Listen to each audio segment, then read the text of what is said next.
You're never far from great food in Melbourne. We've covered eats from various countries, the best pies in the city, and some of my favorite restaurants. In this episode, we will be exploring 3 of the best markets in Melbourne, but if you have more time, do not limit yourselves to these. This 140-year-old landmark is the largest open-air market in the Southern Hemisphere, with over 600 businesses over 7 hectares, selling anything from clothing to souvenirs to a section for organic produce and products, and just lots of food. The energy here is always uplifting. The line sometimes can get long because it's quite a hot spot for tourists. A lot of people actually do come here for these donuts, and it might seem like a touristy thing to do, but trust me, these donuts are really good. It might be called the American donut truck, but I feel like it's a very Melbourne thing. Jesus, these are good. Crunchy on the outside. You see a ton of sugar that they put in there. The jam is so fresh, bright, slightly acidic, which is nice because it's counterbalanced all the sweetness. But the real star here is the dough. Like in there, it's just perfectly cooked. It's not too airy, like it has some density, which I think is amazing. Definitely make this one of your must-eats. This place to me is like a treasure trove. It's one of my favorite parts of the market because you get everything from cheeses to cured meats, the salami, the seafood section's right next there. One of the places that I really like is Curds and Whey. Their butter, I've bought it there before, it's really good, and they have a great selection of cheese. Then right here in the corner, you have a really famous bakery, and then the chicken pantry for good chicken. Obviously we can't cook this time, but we did last time, and I can vouch for the produce. It's just so fresh, and people really can talk about their products, which I think is fantastic as well. So yeah, let's take a look around. Every Wednesday night in winter, an event takes place. This year, it was the Hawker 88, a celebration of all the various Asian people who call Melbourne home. So like we've said, there's a bunch of things happening in Melbourne. This is the 88 Hawker Market that's currently happening in October, and there's just lots of Asian food, and it smells absolutely amazing. Some presentations, some dances, it's all good fun. From Malaysian to Korean to South Asian, everyone was well represented, and we were overwhelmed with all the delicious choices.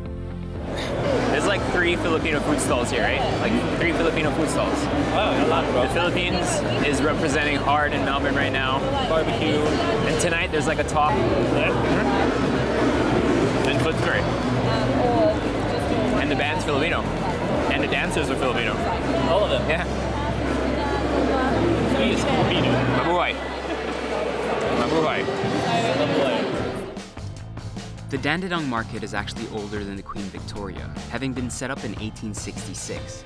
The Dandenong Market is a little further away from the CBD, about a 30-minute drive. You have about 200 vendors selling everything from fruit to fish to oysters, but then you also have a lot of good street food that's served here. It's much cheaper than your usual kind of like meals that you'd get in Melbourne, and it's just really tasty. So I'm just really excited for this diversity. I really do recommend visiting it. This place is known as the World Market, as it boasts about 200 traders, with over half of them coming from foreign countries. This can be seen with its selection of spices to their availability of lots of street food favorites from all over the world. Stepping back even further in history, the Prahran Market claims to be the oldest one in all of Australia, predating the city of Melbourne altogether. This neighborhood is one of my favorites. It feels lived in and has tons to offer in terms of small boutiques and really well conceptualized cafes or restaurants. The market is known for gourmet products, the perfect place to buy gifts for your loved ones back home, and is the type of place to have a quick snack or lunch in, with more restaurant-style seating in a covered environment and weekly entertainment. Sorry, it's a little loud. There's a bunch of kids there, and there's this mariachi playing like really cool remix kid songs. And what I love is that they have a lot of kind of stalls, but not really stalls, more like small restaurants. We chose to go to the Mussel Pot because I was just craving for some mussels.